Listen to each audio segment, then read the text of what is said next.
Student, हमने last class में discuss किया था कि हम मैट्रिक्स की प्रोडक्ट कैसे करते हैं। तो आज उसी के रिलेटेड हम कुछ और क्वेश्चन करेंगे। तो जैसे कि हमने क्वेश्चन आप देख पा रहे होंगे कि ये क्वेश्चन है 5 4 और ये x दे रखा है इक्वल टू दिस। ठीक है, तो x is a 2 cross 2 matrix. अब यहाँ पे x जो है एक मैट्रिक्स की फॉर्म में है जिसका जो ऑर्डर है वो 2 क्रॉस 2 है। तो हम क्या करते हैं, उस मैट्रिक्स को लेट कर लेते हैं A B C D, उसके एलिमेंट हमने लेट कर लिए। तो अब इन दोनों की मल्टीप्लाई करते हैं, जिससे हमने कल मल्टीप्लाई करना आपको सिखाया था। ये वैल्यू आ गई, दोनों का ऑर्डर सेम है क्योंकि इसका भी 2 क्रॉस 2 है, इसका भी 2 क्रॉस 2 है। तो हम क्या करेंगे, इसको इस 1k को रख देंगे, इसको -2k को रख देंगे। ये वैल्यू हमने, हमारे पास टोटल 4 इक्वेशंस आ गई। अब जो ये 4 इक्वेशंस आई हैं, इन दोनों को जिसके जो हमारे वेरिएबल a और c हैं, यहाँ पे भी a और c हैं। इन दोनों इक्वेशन को सोल्व करके हम a और c की वैल्यू निकाल लेंगे। इन दोनों को सोल्व करके हम b और d की वैल्यू निकाल लेंगे। तो फाइनली हमें a b c d की वैल्यू ये मिली, और हमने इस मैट्रिक्स की फॉर्म में जिसको हमने x लेट किया था वहां पे वैल्यू हमने पुट कर दी।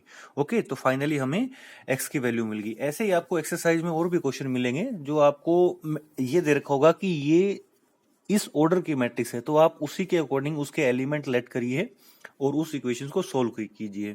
ठीक है, ऐसे ही एक और क्वेश्चन दे रखा है इसके अंदर, जैसे कि a दे रखा है, a के एलिमेंट है 0 4 0 0, फाइंड a 16, मतलब a की पावर 16 आपको फाइंड करना है। तो अब ये तो पॉसिबल नहीं है कि हम a into a means 16 time a की मल्टीप्लाई करें। तो हम a 16 को a स्केयर की पावर 8 लिख सकते हैं। हम पहले देखें तो सही कि a स्केयर की क्या वैल्यू आ रही है। तो जब दोनों की मल्टीप्लाई की हमने तो 0 आ गई। अब ये a स्केयर ही 0 आ गया, तो इसकी पावर हम कुछ भी कर लें, अगर 8 करेंगे तो वो भी तो 0 ही रहेगा ना। तो ये उसकी जो वैल्यू आ जाएगी वो फाइनली क्या आ जाएगी, 0 matrix. This is equal to 0 matrix, 0 matrix. Okay, तो ये तो थे कुछ क्वेश्चन। एक क्वेश्चन और हम डिस्कस करते हैं बुक में से।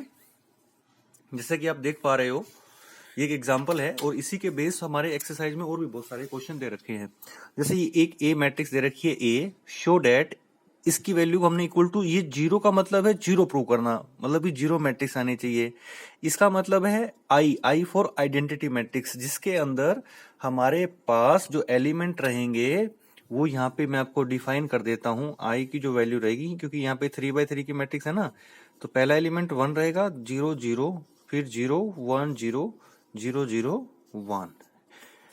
ठीक है, ये हमारी आई की वैल्यू रहेगी। अगर ये 2x2 की मैट्रिक्स होती तो ये मैट्रिक्स यहां तक ही फिनिश हो जाती, यहां तक। ओके, तो अभी 3x3 की है तो हम 3x3 की मैट्रिक्स लेंगे। तो पहले ए स्केयर निकालेंगे, क्योंकि ए क्यूब डायरेक्ट तो निकलेगा नहीं। ए स्केयर मीन्स ए इंटू ए की मल्टीप्लाई की, करने के बाद ये वैल्यू आई।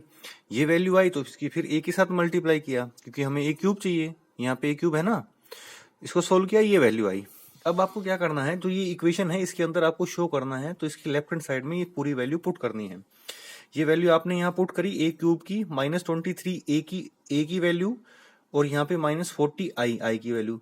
इस कंप्लीट इक्वेशन को जब आपने सोल्व किया तो जो आपको फाइनली आंसर आया है, आंसर आया है आपका 0 इक्वल टू 0 मैट्रिक्स, और यही आपको शो करना था। और मोस्ट ऑफ द क्वेश्चन में क्या होगा कि ये 0 ही प्रूव करना होगा, और वो प्रूव होगा। कोई भी क्वेश्चन ऐसा नहीं होगा जिसके अंदर ये प्रूव नहीं होगा। तो अभी जो हमारी एक्सरसाइज के क्वेश्चन थे, हमने आपको कल बोला था कि 5th तक करना है। अभी जो ये क्वेश्चंस हैं, अभी अप्रोक्सीमेटली देखो, ये जो पूरे क्वेश्चंस हैं ये सारे इसी से रिलेट करते हैं। ठीक है, इसमें सभी में आपको, जैसे इस क्वेश्चन में आप देख पा रहे हो, a square -5a plus 4i plus x equal to में 0, तो x की वैल्यू निकालनी है। ये वही क्वेश्चन है जिससे मैंने आपको बताया था, क्योंकि इसमें मैट्रिक्स का ऑर्डर 3x3 है, तो इसमें भी x का ऑर्डर क्या रहेगा, 3x3। इन सभी क्वेश्चंस में यही काम करना है। ठीक है, तो जैसे यहाँ पे fx देख पा रहे हो आप, x स्क्वायर -5x प्लस 6, यहाँ पे f ऑफ a मैट्रिक्स ये दे रखी है। तो आप ये कहोगे इसमें a तो दे ही नहीं रखा इस इक्वेशन में, तो यहाँ पे x की जगह पे आप a पुट कर लो, तो क्या हो जाएगा, ए स्केयर माइनस का 5a प्लस में 6। तो फाइनली आपको इस इक्वेशन की वैल्यू निकालनी है, पूरी इक्वेशन की।